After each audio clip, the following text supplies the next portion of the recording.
Hello everyone, मेरा नाम प्रवेश है, प्रवेश गौर। और ये हमारा चैनल है स्टडीज़ मेड इजी बाय अर्कमैन प्रवेश, जिस पे मैं ये इनडेफिनिट इंटीग्रेशन का अब आज का टारगेट है एनसीईआरटी पेज 234 पे एक्सरसाइज 7.1, जिसके ये फर्स्ट 5 क्वेश्चंस हैं, इनको सॉल्व करेंगे। लास्ट वीडियो तक हमने सारे एग्जाम्पल्स इसके सॉल्व कर लिए थे। तो शुरू करते हैं फर्स्ट क्वेश्चन से। ये है integration of sine 2x dx, sine 2x dx। ये तो अब अपने लिए कोई बड़ी बात बची नहीं, हम जानते हैं साइन का इंटीग्रेशन तो माइनस कॉस हो जाता है, पर माइनस कॉस एक्स हो जाता आराम से। अगर ये साइन एक्स होता तो साइन एक्स होता, माइनस कॉस एक्स हो जाता, प्लस सी लिख देते, काम खत्म।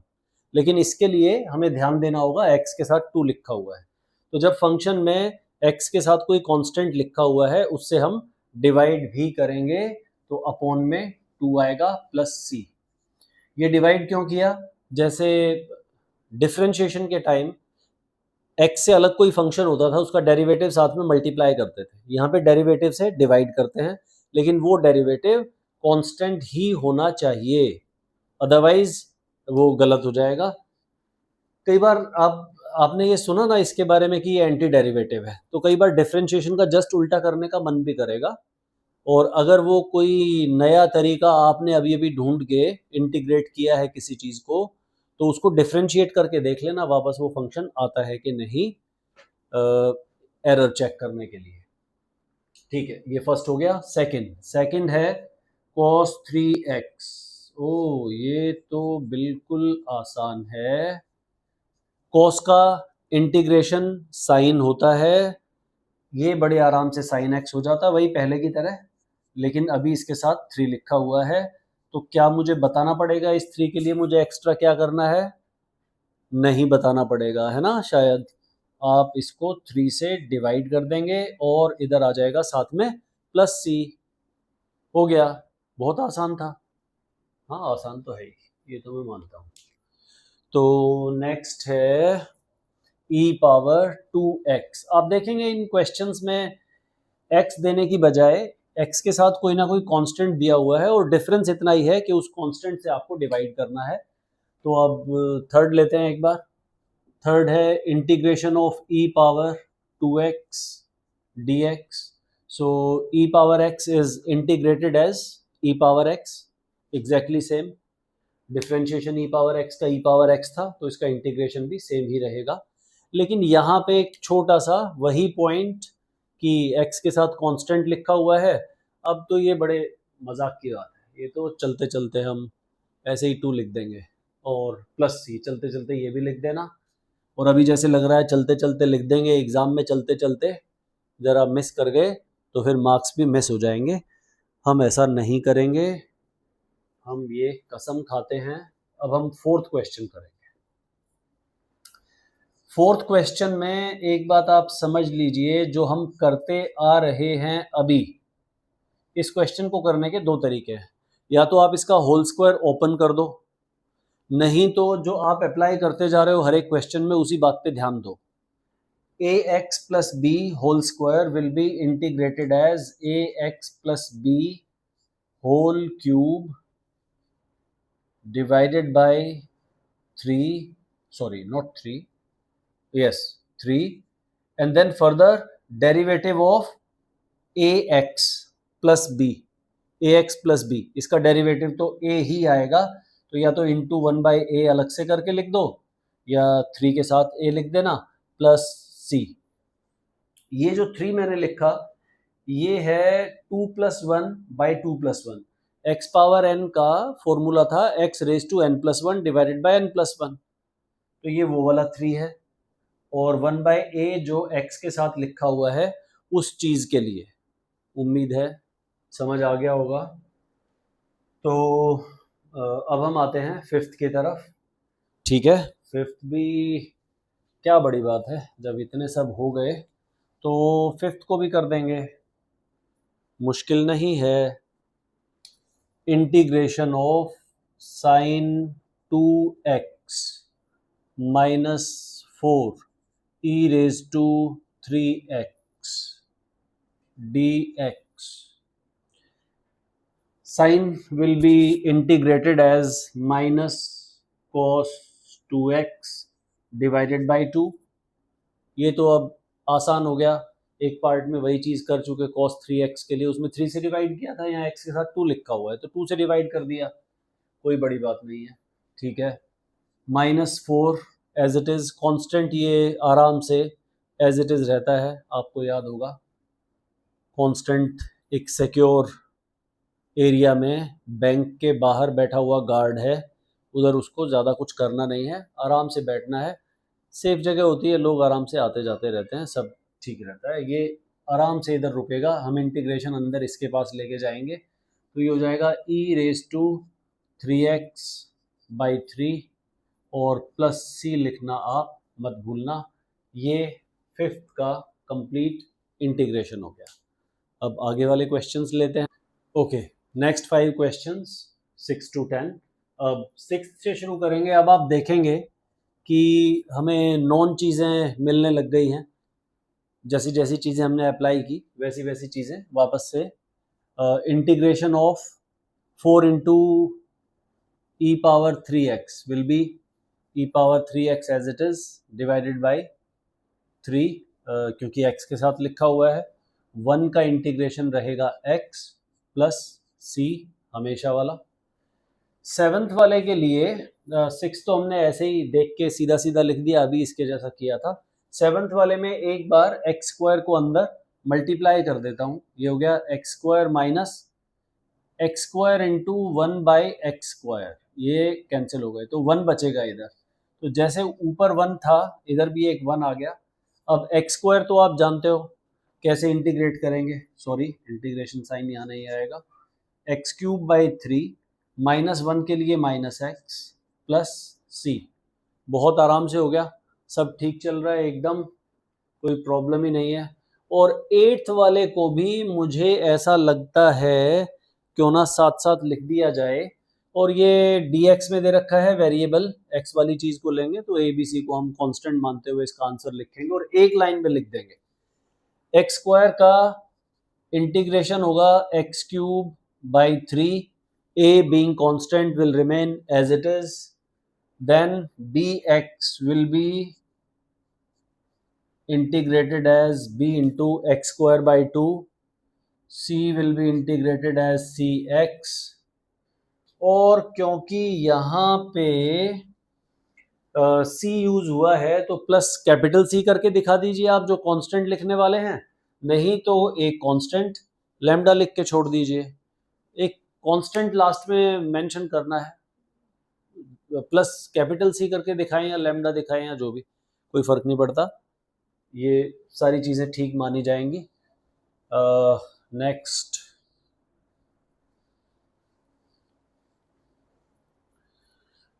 अलजेब्रिक और एक्सपोनेंशियल 2 पार्ट दे दिए, पर दोनों अलग अलग ऐसे ही सीधे इंटीग्रेट होंगे, कोई प्रॉब्लम वाली बात नहीं है। तो 9th क्वेश्चन में 2x², 2 इंटू x³/3, x² का इंटीग्रेशन होगा x³/3, x⁻²+1 divided by 2+1, x⁻n वाला formula. e⁻x will remain as it is, e⁻x plus c is always there. Okay. Now in 10th question ये रूट दिखा दिया। Root वाली चीज़ वैसे जिस क्लास में रूट इंट्रोड्यूस भी हुआ था, कुछ शायद 7th या 8th क्लास में इंट्रोड्यूस हुआ होगा, तो इनके जो रूल्स कैंसिल वैंसिल करने वाले और उस तरह से जो हम जैसे आदत होती है 20/5 है, 5 4 जा 20 आराम से, तो इसके रूल थोड़े नए आ गए थे, तो अंडर रूट के साथ उतना कई बार फेमिलियर, उतना कंफर्टेबल नहीं लगता, पर कोई प्रॉब्लम वाली बात नहीं है, जैसे नॉर्मल पावर्स को डील करते हैं वैसे ही इनको डील किया जाता है। बस अंडर रूट से एक थोड़ा सा बचते हुए मैं देखता हूँ स्टूडेंट्स को, ऐसी कोई बात नहीं है। वैसे रूट एक्स का मतलब a-b होल स्क्वायर के अकॉर्डिंग इसको ओपन कर देते हैं, इंटीग्रेशन रूट एक्स का स्क्वायर हो जाएगा x, 1/√x का हो जाएगा 1/x -2 into √x into 1/√x dx। ये मैंने होल स्क्वायर अप्लाई कर दिया, अंडर रूट से क्या दिक्कत आई, सब नॉर्मल है, जैसे a माइनस बी का होल स्क्वायर ओपन करते हैं, ये आ गया x minus one by x minus two whole d x.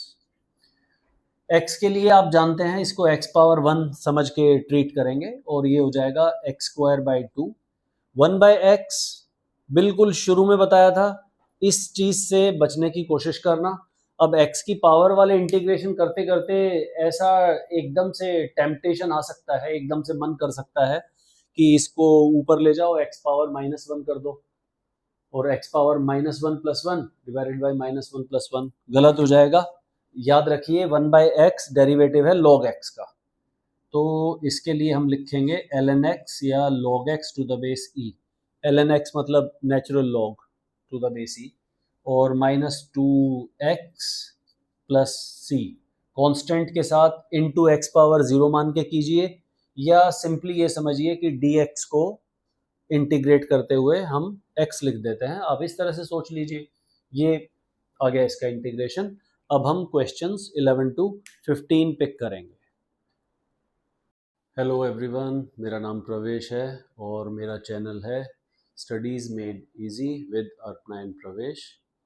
अब हम उस सीरीज़ में जो क्वेश्चंस हम एनसीईआरटी के डिस्कस कर रहे थे, उस सीरीज़ में अब हम ये 11 टू 15 5 क्वेश्चंस लेंगे।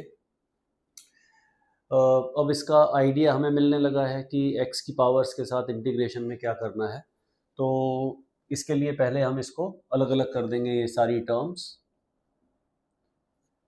पहले मैंने लिखा x cube by x square plus 5x square by x square minus 4 by x square whole d x. इसके बाद ये वाला कैंसिल हो गया, x cube by x square ये x मिलेगा, x square to x square ये 5 मिलेगा और इसको हम लिखेंगे 4 into x power minus two. अब हम ये प्रैक्टिस करते हुए क्वेश्चंस में क्या कर रहे हैं कि जैसे अब इसको इंटीग्रेट करना है तो मैं इसको मान लूँगा एक्स पावर वन और एक्स स्क्वायर बाई टू लिख लूँगा। लेकिन एग्ज़ाम में अगर आप इस क्वेश्चन को करते हैं, किसी भी टेस्ट में अपीयर होते हैं, स्कूल टेस्ट है, क्लास टेस्ट, तो उसमें आप उस प्रोसेस को दिखा दें। कहने का मतलब जैसे ये एक्स पावर वन मान लिया मैंने और इसके साथ आप एक्स पावर ज़ीरो मान लीजिए, तो एक्स पावर वन को आप लिखेंगे x power one plus one upon one plus one, ऐसा लिख के दिखा देना चाहिए। फिर इसको लिखेंगे zero plus one upon zero plus one, इसको लिखेंगे minus four into x power minus two plus one upon minus two plus one, और प्लस सी तो आपको हमेशा लिखना ही है। यानी एग्ज़ाम में किसी भी टेस्ट में अपीयर होते हुए जब आप इसको लिखेंगे तो हर एक स्टेप को दिखाना इम्पॉर्टेंट है। इनफैक्ट जब ये कैंसिल होके 5 आ गया, अब यहाँ पे 5 into x power zero mention कर देते हैं इसी के साथ, वो भी कोई बात नहीं, ये माइनस करके। लेकिन आप एक स्टेप और लेते इसके बाद और उसमें 5 इंटू एक्स पावर ज़ीरो दिखाते तो वो भी ठीक है, उसमें भी कोई प्रॉब्लम नहीं है। तो इतना आपको मेंशन करते हुए चलना पड़ेगा। अब पीछे क्वेश्चंस करते हुए जैसे मैंने x को इंटीग्रेट किया तो x को लिख दिया एक्स स्क्वायर बाई टू, वो ठीक है, लेकिन एग्जाम में टेस्ट में करते हुए अपनी प्रैक्टिस में आपको भी यही आदत हो जाएगी इसके बाद ये लिखने की। टेस्ट में करते हुए इस बात का ध्यान रखना कि आप अप्लाई करके वो फॉर्मूला दिखा दें। X square by two plus 5 into x minus 4 into x power minus one upon minus one plus c. एक स्टेप और लीजिए, इस माइनस को इधर माइनस माइनस प्लस करने के लिए और एक्स पावर माइनस वन को अपॉन एक्स करने के लिए, अगर आप टेस्ट में कर रहे हैं तो। अदरवाइज ये आंसर है। आप अगर पीछे एनसीईआरटी से कंपेयर करना चाहें तो भी अपने आंसर्स को एक बार मैच करके देखना अच्छी आदत है। आपने क्वेश्चन को सॉल्व कर लिया, आपको लगता है कि हाँ सिंपल क्वेश्चन था, ये आराम से स्टेप लिखते हुए हम आ गए, फिर भी आपको एक बार आंसर को पीछे वेरीफाई कर लेना चाहिए। जब कोई आंसर गलत मिलेगा वहीं से सीखने वाली चीज़ आएगी। अपने आप से ये मान के नहीं चलेंगे ये तो ठीक है, ये तो ठीक है, आंसर से एक बार मैच कर लेना चाहिए। ओके, नेक्स्ट इज फिर से वही पावर्स का सिस्टम है, लेकिन इस बार अंडर रूट नीचे दिया हुआ है। अंडर रूट और फ्रैक्शनल पावर्स के साथ हमें उतना अच्छा नहीं लगता जितना एक्स स्क्वायर और ये सब, लेकिन ये भी उतनी ही नॉर्मल चीज़ें हैं ये वाली पावर्स जितनी ऐसी एक्स स्क्वायर और एक्स क्यूब वगैरह ये जो पावर्स हैं।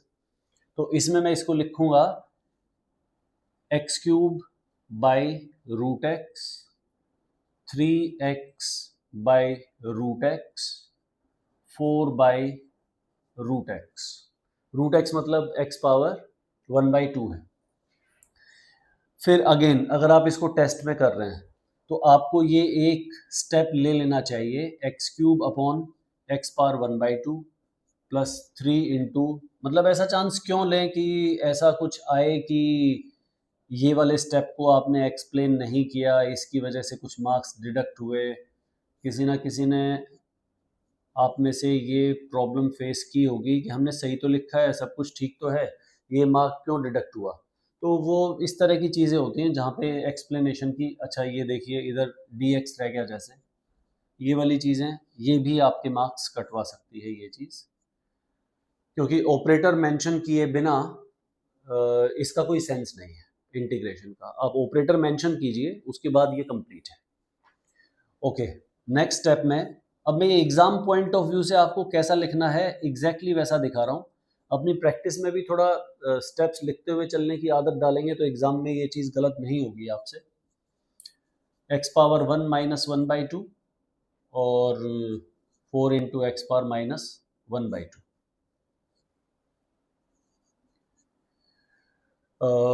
एक्स पावर 3 माइनस 1/2, 3 2 जा 6 माइनस 1, 5/2। ऐसे ही करेंगे ना, 3 2 जा 6 minus 1 plus 3 into x power 2 minus 1, so 1/2 and 4 into x power minus 1/2 whole dx। अब इसके बाद अपने पास ज़्यादा कुछ करने को है नहीं, हम इसको सिर्फ एक्स पावर एन वाले फॉर्मूले से सिर्फ थोड़ा सा सिंप्लीफाई करेंगे फाइनल आंसर लिखने के लिए। और उसके बाद वही चीज़ जो मैंने बोली कि हम इसको कंपेयर भी करेंगे, इन आंसर्स को सबको कंपेयर करेंगे। X power 5/2 plus 1 upon 5/2 plus 1। अच्छा, थोड़ा सा आउट ऑफ फोकस हो गया है, हम इसको एडजस्ट कर लेते हैं। Next is 3 into x power 1/2 plus 1 upon 1/2 plus 1। Next is 4 into x power minus 1/2 plus 1 upon minus 1/2 plus 1। मुझे उम्मीद है सब अब ऑन कैमरा होगा। हाँ, थोड़ा थोड़ा पावर में दिक्कत है, ये वाला माइनस 1/2 है, माइनस 1/2 प्लस 1। खैर मैं साथ साथ बोलता भी जा रहा हूँ तो आप उसके साथ भी समझ सकते हैं ध्यान देके, माइनस 1/2 प्लस 1। इसके बाद तो फाइनल आंसर लिखना है। Final answer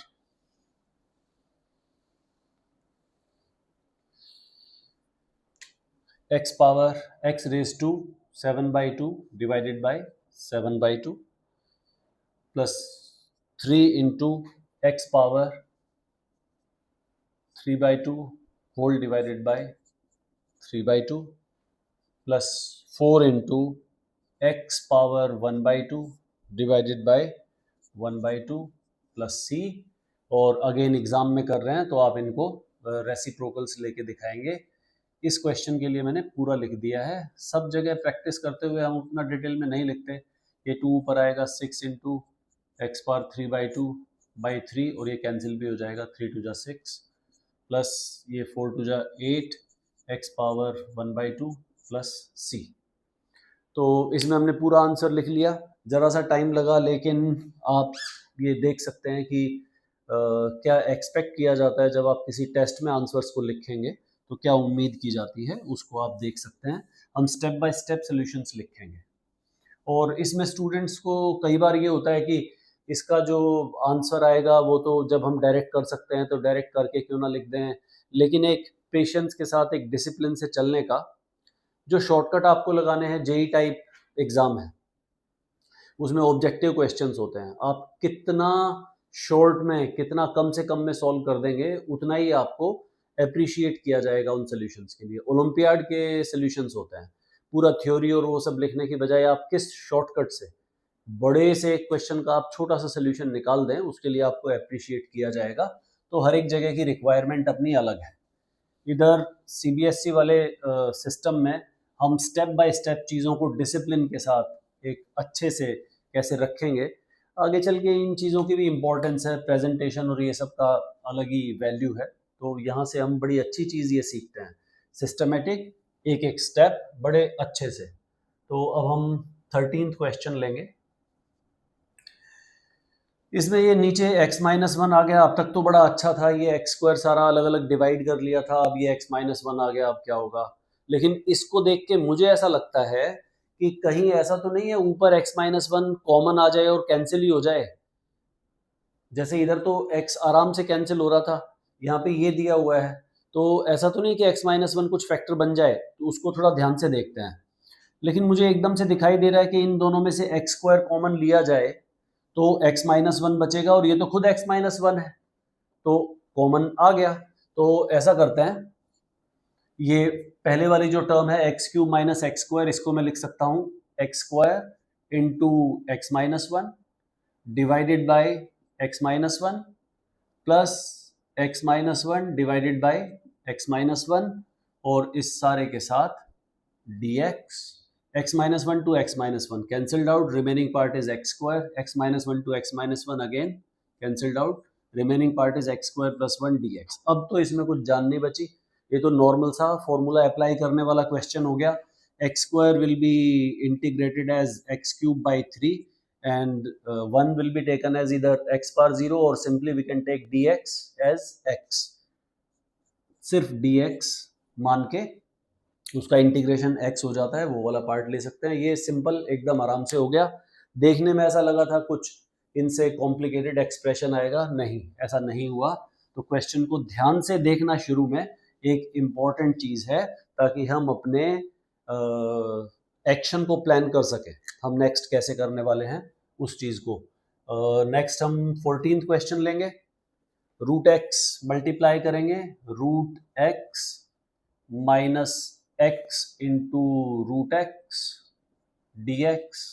Root x will be taken as x power 1 by 2 and x power 1 plus 1 by 2. We are taking root x as x raised to 1 by 2 and powers will be added. When bases are same, powers will be added, 1 plus 1 by 2 dx. This is giving x power 1 by 2 minus x raised to 3 by 2 whole dx. Then integrating we get 1 by 2 plus 1 upon 1 by 2 plus 1, 3 by 2 plus 1 divided by 3 by 2 plus 1 plus c। अब जैसे पीछे question में मैंने step by step सारा बताया था, अब आप पावर्स को ऐड करेंगे, फिर रेसिप्रोकल करेंगे, वो सब, और इन दी एंड आप ये चेक करेंगे कि एनसीईआरटी से आपका आंसर मैच करता है या नहीं। ओके, 14th के बाद अब हम आ गए 15th पे। 15th पे भी वही चीज़ है, रूट एक्स। अब हम इसको x पावर 1 बाई 2 और 3x square plus 2x plus 3 whole dx. Okay, when we are multiplying x power 1 by 2 and x square, the powers will be added, x raised to 2 plus 1 by 2. Similarly, with this part, 2 into x power 1, this is x power 1 plus 1 by 2. And 3 into x power 1 by 2 after multiplication. And if we are writing this solution in a test or in a paper, the step for adding these powers should be shown separately, meaning when we are multiplying x square with x power 1 by 2, that should be mentioned, that should be shown in this step, x power 1 into x power 1 by 2, all that. Then the next step will be this one, 3 into x power 5 by 2, 2 into x power 3 by 2, 3 into x power 1 by 2, और ये तो सब बिल्कुल वैसा ही आ गया। Even मैं ये बोलूँगा पावर्स भी सेम सेम आने लग गई है। तो इसको हम लिख देंगे 3 इंटू 5/2 प्लस 1। अब आपको भी बड़े आराम से ये आदत होने लग गई होगी, और यही ब्यूटी है ये एनसीईआरटी में, किस तरह से सिमिलर क्वेश्चंस एक के बाद एक दिए हुए हैं। तो आपने एक सीख लिया, नेक्स्ट में आपको प्रैक्टिस मिली, फिर नेक्स्ट में चेक हो गया, नेक्स्ट में पक्का हो गया। उस तरह से सिमिलर एक जैसे क्वेश्चन मिलते जा रहे हैं। फ़ायदा है उसका, उसके बाद वो चीज़ पक्की हो जाती है जिसको आप ट्राई कर रहे हैं। And plus c. So 15th question, and the remaining point is we need to check it also in the given answers. अब अगर आंसर में कुछ गलती मिली तो उसको आप एक चांस समझेंगे एक नई चीज सीखने का। गलती नहीं मिली तो आपका कॉन्फिडेंस बढ़ता जाएगा। अब नेक्स्ट लेंगे 16 onwards. Hello everyone, welcome back. अब हम 16 to 20 ये वाले क्वेश्चंस लेंगे। अब थोड़ा सा, अभी तक अलजेब्रिक वैसे वाले एक्स पावर वाले क्वेश्चंस हमने लिए थे 15 तक। अब 16 क्वेश्चन में इधर ट्रिगो और ये मिक्स दिया हुआ है और थोड़ा सा वेरिएशन है ट्रिगो को लेकर। 16 से शुरू करते हैं। तो 16 तो एंटी डेरिवेटिव का सीधा सीधा एप्लीकेशन है। 2x वाला हम लिख देंगे 2 into x square by 2 -3 as it is, और cos x का इंटीग्रेशन होगा sin x, और e पावर x का होगा e power x as it is plus c। तो सारी टर्म्स वो दिखाई दे रही थी जिसका हमें डायरेक्टली फॉर्मूला पता है, तो इसका सीधा आंसर लिखने में कोई प्रॉब्लम नहीं हुई। 17 देखते हैं। 17 के लिए क्या हमें कुछ रीअरेंज करना पड़ेगा? नहीं, सब चीज़ें डायरेक्ट हैं। तो 2x स्क्वायर को हम लिखेंगे 2 into x cube by 3 -3 as it is, लेकिन साइन x का इंटीग्रेशन होगा माइनस कॉस x, और 5 रूट x को हम करेंगे, रूट x को हम x पावर 1/2 लेंगे। अब कई सारे क्वेश्चंस में ले चुके, इसकी अब आपको आदत हो गई होगी। Root x will be taken as x power 1/2 plus 1 divided by 1/2 plus 1 plus c. Just a single line solution.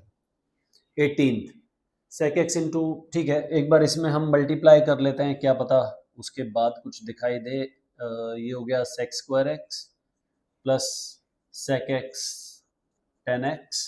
अगर आपको याद होगा एग्जाम्पल्स में भी हमने ऐसे कुछ क्वेश्चंस किए थे।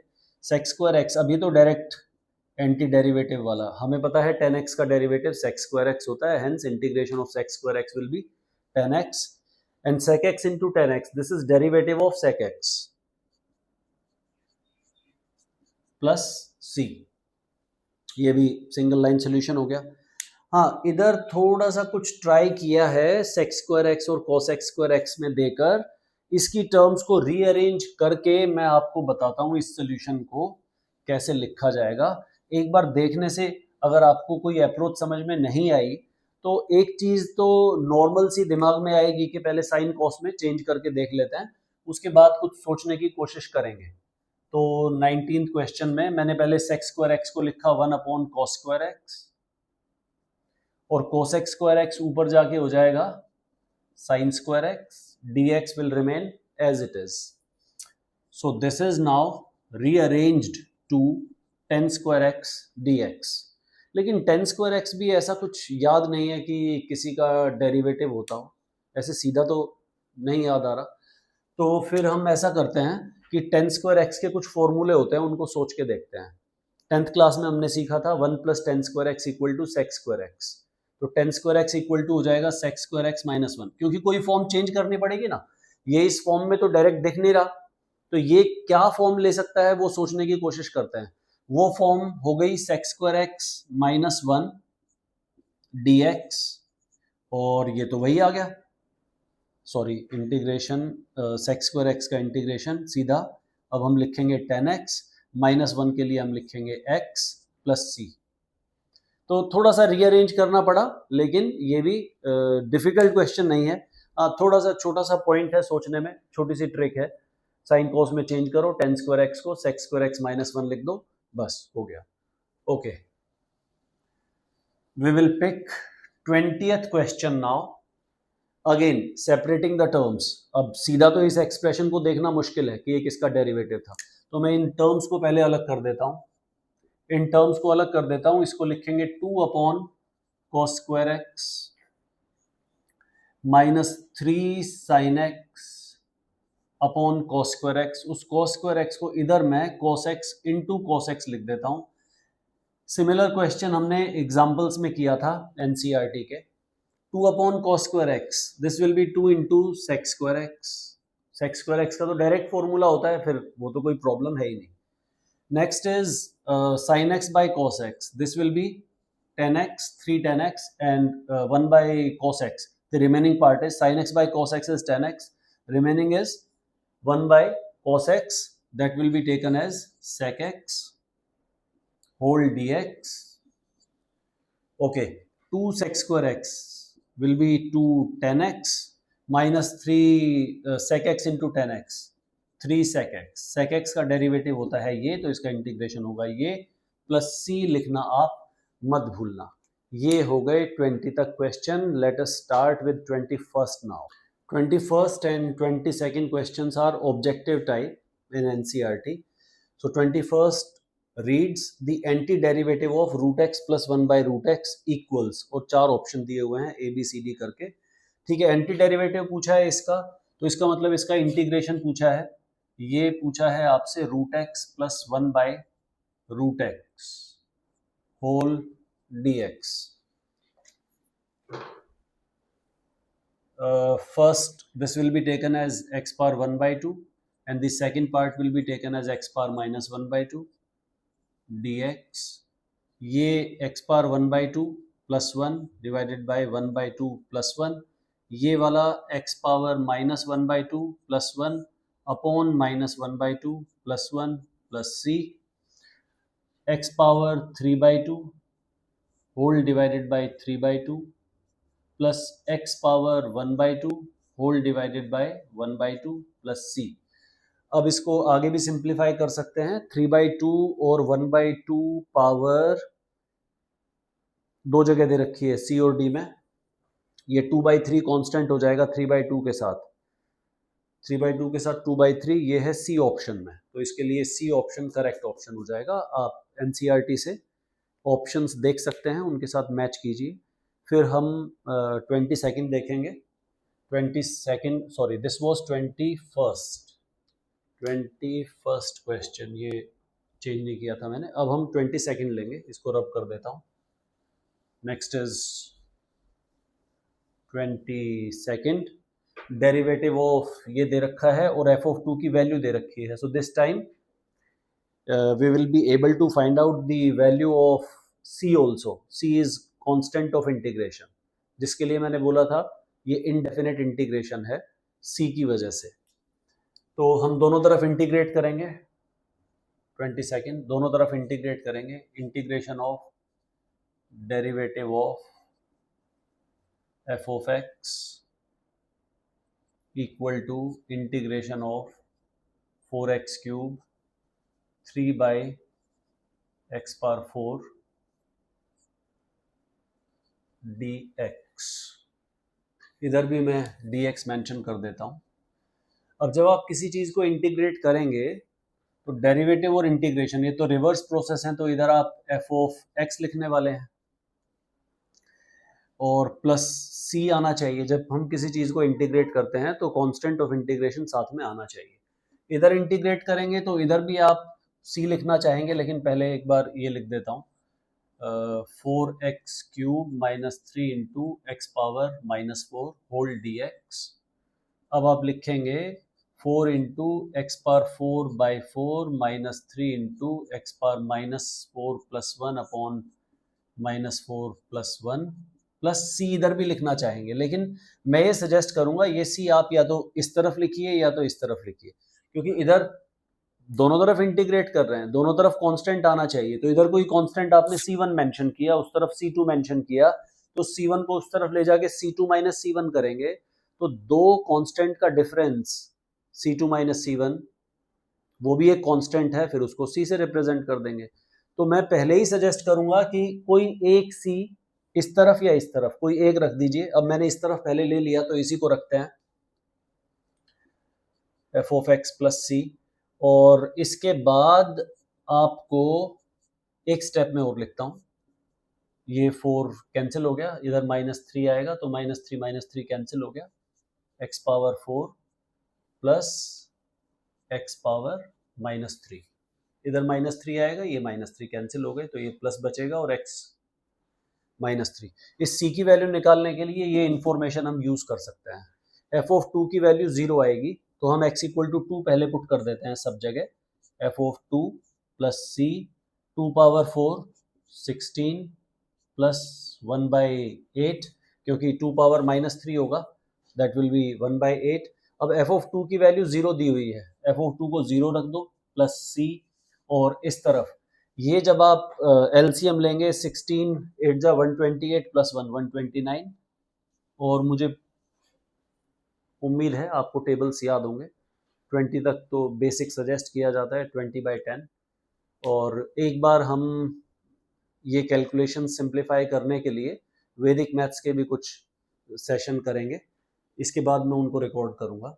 ये 129/8 आ गया, तो आप c की वैल्यू इधर 129/8 पुट करेंगे, ये आंसर था अपना, तो ये दूसरी तरफ जाके -129/8 हो जाएगा।